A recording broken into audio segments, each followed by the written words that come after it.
हरे कृष्णा। विदर्भ कुमारी दमयंती बहुत दुखी हुई। भरत उसने अपने सुने हुए देव चिन्हों पर भी विचार किया। वह मन ही मन कहने लगी, मैंने बड़े बूढ़े पुरुषों से देवताओं की पहचान कराने वाले जो लक्षण या चिन्ह सुन रखे हैं, उन्हें यहाँ भूमि पर बैठे हुए इन 5 पुरुषों में से किसी एक में भी नहीं देख पाती हूँ। उसने अनेक प्रकार से निश्चय और बार बार विचार करके देवताओं की शरण में जाना ही समयोचित कर्तव्य समझा। तत्पश्चात मन और वाणी द्वारा देवताओं को नमस्कार करके दोनों हाथ जोड़कर कांपती हुई सी वह इस प्रकार बोली, मैंने हंसों की बात सुनकर निषद नरेश नल का पति रूप में वर्ण किया है। इस सत्य के प्रभाव से देवता लोग भी स्वयं ही मुझे राजा नल की पहचान करा दें।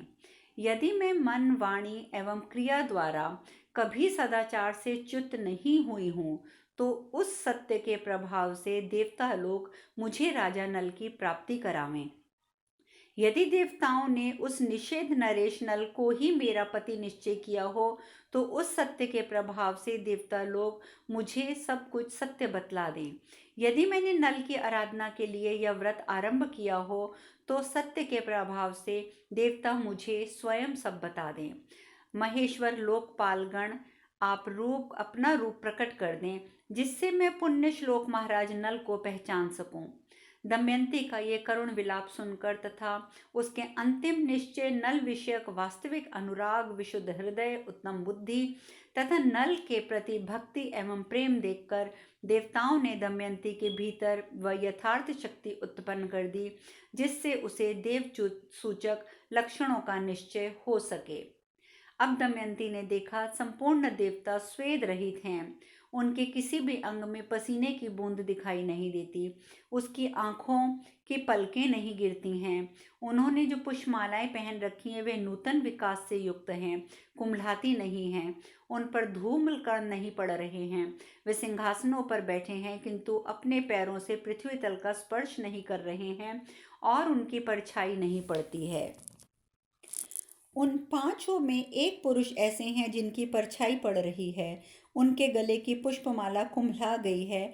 उनके अंगों में धूल कण और पसीने की बूंदें भी दिखाई पड़ती हैं। वे पृथ्वी का स्पर्श किए बैठे हैं और उनके नेत्रों की पलकें भी गिरती हैं।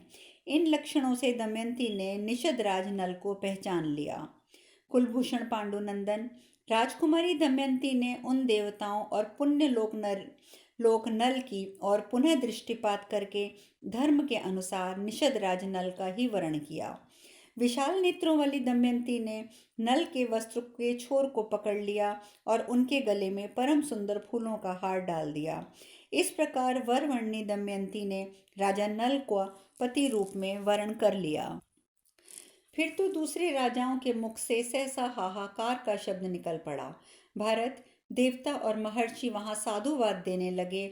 सबने विस्मित होकर राजा नल की प्रशंसा करते हुए उनके भाग्य को सराहा। कुरुनंदन, वीरसेन कुमार नल ने उल्लासित हृदय से सुंदरी दमयंती को आश्वासन देते हुए कहा, कल्याणी, तुम देवताओं के समीप जो मुझ जैसे पुरुष का वर्ण कर रही हो, इस अलौकिक अनुराग के कारण अपने इस पति को तुम सदा अपनी प्रत्येक आज्ञा के पालन में तत्पर ही समझो। पवित्र मुस्कान वाली देवी, मेरे इस शरीर में जब तक प्राण रहेंगे, तब तक तुम में मेरा अनन्य अनुराग बना रहेगा। यह मैं तुमसे सच्ची प्रतिज्ञा करके कहता हूँ।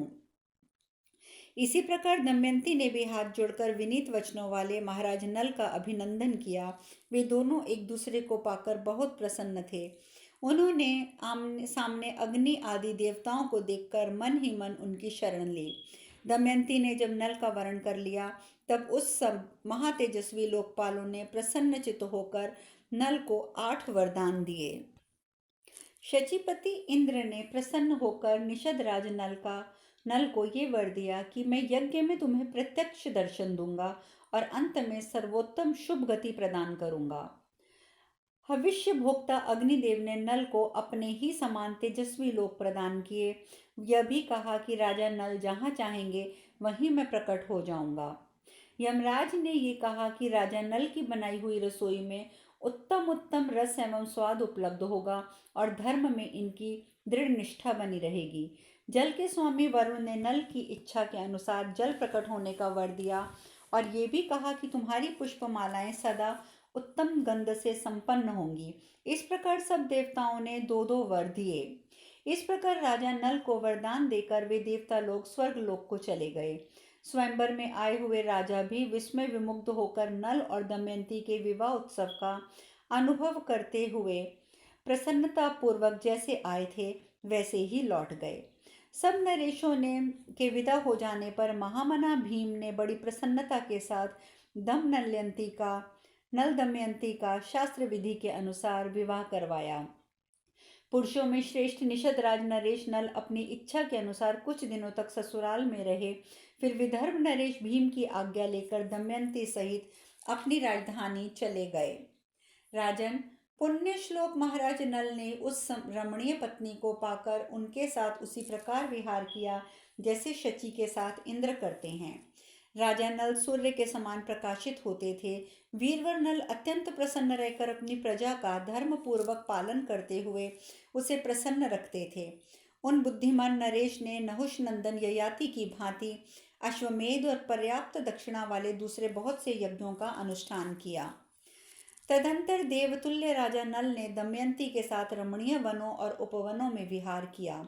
महामना नल ने दमयंती के गर्भ से इंद्रसेन नामक एक पुत्र और इंद्रसेना नाम वाली एक कन्या को जन्म दिया।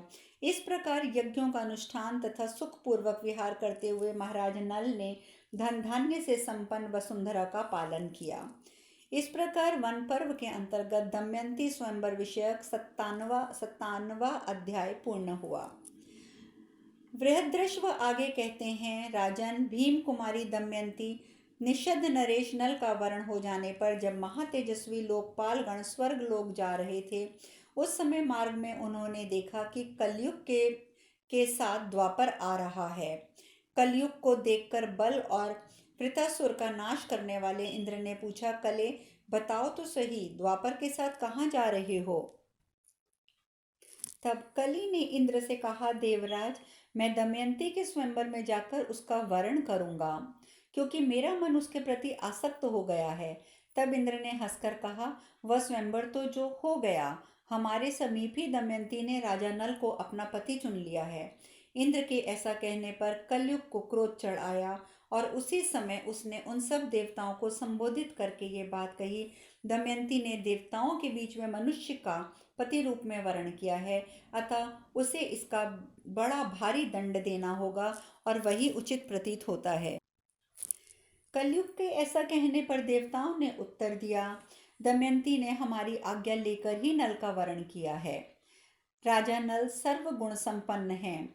कौन स्त्री उनका वर्ण नहीं करेगी, जिन्होंने भली भांति ब्रह्मचार्य का पालन करके चारों वेदों तथा पंचम वेदों का अध्ययन किया हो, जो सब धर्मों का जानते हों, जिनके घर पर पंच यज्ञों के धर्म के अनुसार संपूर्ण देवता नित्य तृप्त होते हों, जो अहिंसा परायण, सत्यवादी और दृढ़ता पूर्वक व्रत का पालन करने वाले हैं, जिन नर श्रेष्ठ लोकपाल सदृश तेजस्वी नल ने दक्षता, धैर्य, ज्ञान, तप, शौच, शम, दम आदि गुण नित्य निवास करते हैं, कले, ऐसे राजा नल को जो मूढ़ शाप देने की इच्छा रखता है, वह मानो अपने आप को ही शाप देता है, अपने द्वारा अपना ही विनाश करता है।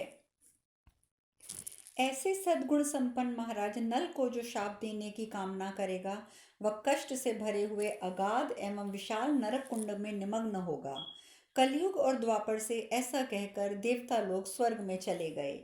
तदंतर देवताओं के चले जाने पर कलयुग ने द्वापर से कहा, द्वापर, मैं अपने क्रोध का उपसंहार नहीं कर सकता।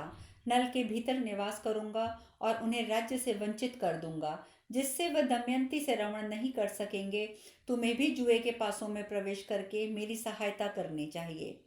इस प्रकार वन पर्व के अंतर्गत नलोपाख्यान पर्व में कली देवता संवाद विषयक 58वां अध्याय पूर्ण हुआ।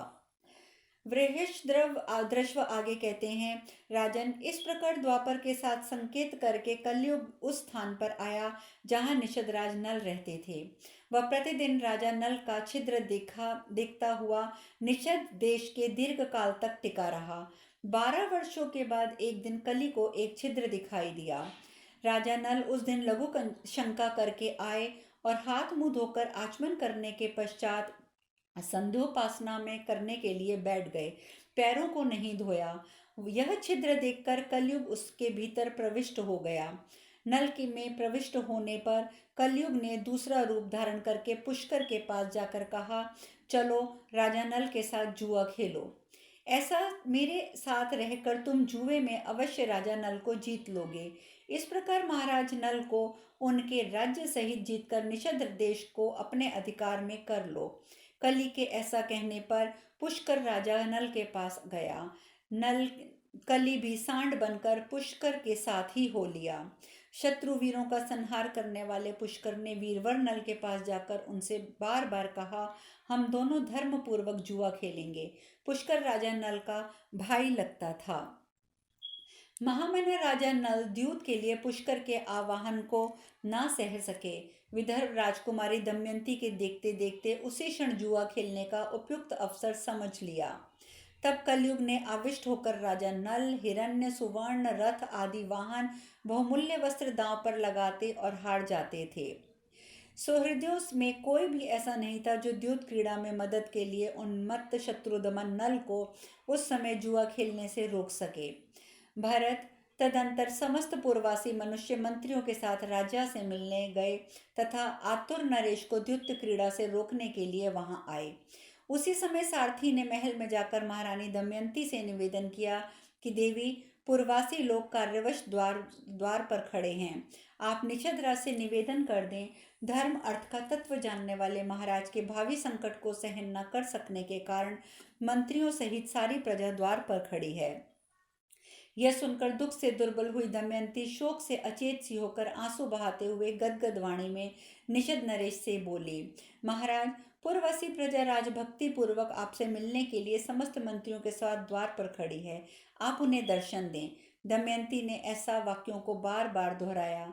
मनोहर नयन प्रांत वाली विदर्भ कुमारी इस प्रकार विलाप करती रह गई, परंतु कलयुग से आविष्ट हुए राजा ने उससे कोई बात तक नहीं की। तब वे सब मंत्री और पूर्ववासी दुख से आतुर और लज्जित होकर यह कहते हुए अपने अपने घर चले गए कि ये राजा नल अब राज्य पर अधिक समय तक रहने वाला नहीं है। युधिष्ठिर, पुष्कर और नल की वह द्यूत क्रीड़ा कई महीनों तक चलती रही। पुण्य श्लोक महाराज नल उसमें हारते ही जा रहे थे। इस प्रकार नल द्यूत विषयक 59वां अध्याय पूर्ण हुआ। बृहदश्व मुनि कहते हैं, राजन, तदंतर दमयंती ने देखा कि पुण्य श्लोक महाराज नल उन्मत्त की भांति द्यूत क्रीड़ा में आसक्त हैं। वह अत्यंत सावधान थी। उसकी वैसी अवस्था देखकर भीम कुमारी भय और शोक से व्याकुल हो गई और राजा के हित के लिए किसी महत्वपूर्ण कार्य का चिंतन करने। उसके मन में ये आशंका हो गई कि राजा पर बहुत बड़ा कष्ट आने वाला है।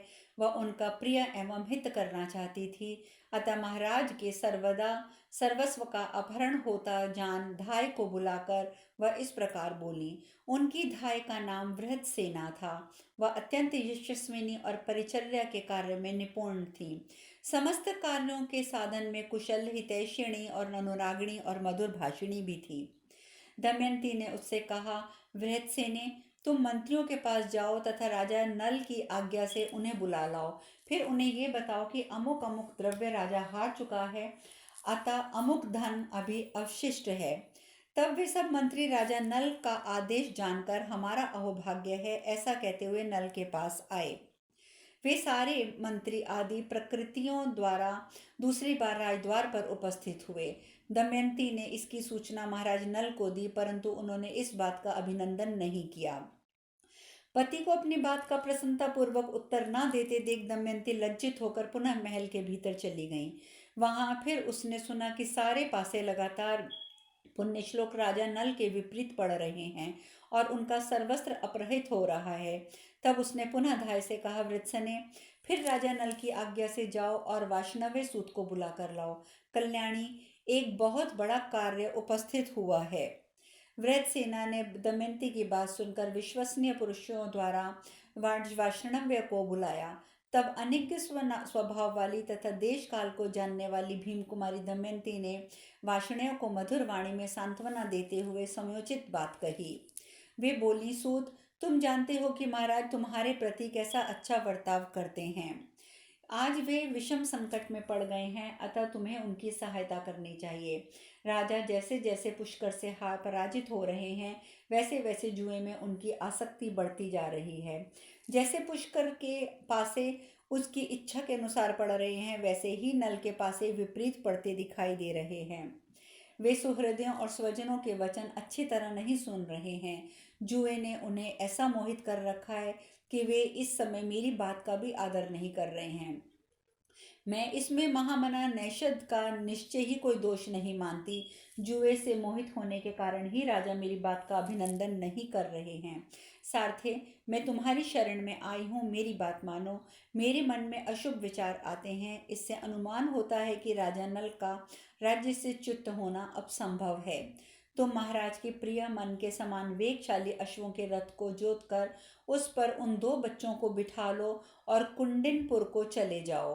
वहां इन दोनों बालकों को, इस रथ और इन घोड़ों को भी मेरे भाई बंधुओं की देख रेख में सौंपकर तुम्हारी इच्छा हो तो वहीं रह जाना, अन्यंत्र कहीं और चले जाना। दमयंती की ये बात सुनकर नल के साथी वार्ष्णेय ने नल के मुख्य मंत्रियों से ये सारा वृतांत निवेदित किया। राजन, उनसे मिलकर इस विषय पर भली भांति विचार करके उन मंत्रियों की आज्ञा से सारथी वाष्णव्य दोनों बालकों को रथ पर बैठाकर विदर्भ देश को प्रस्थान कर गए। वहां पहुंचकर अपने घोड़ों को, उस श्रेष्ठ रथ को तथा उस बालिका इंद्रसेना एवं राजकुमार इंद्रसेन को वहीं रख दिया और राजा भीम से विदा लेकर आर्त भाव से राजा नल की दुर्दशा के लिए शोक करता हुआ घूमता घामता अयोध्या नगरी को वह सारथी चला गया। युधिष्ठिर, वह अत्यंत दुखी हो राजा ऋतुपर्ण की सेवा में उपस्थित हुआ और उनका सारथी बनकर अपनी जीविका चलाने लगा। इस प्रकार श्री महाभारत वन पर्व के अंतर्गत नल उपाख्यान पर्व में नल की कन्या और पुत्र को कुंडनपुर भेजने के संबंध में रखने वाला 60वां अध्याय पूर्ण हुआ। शेष कथा कल। हरे कृष्ण।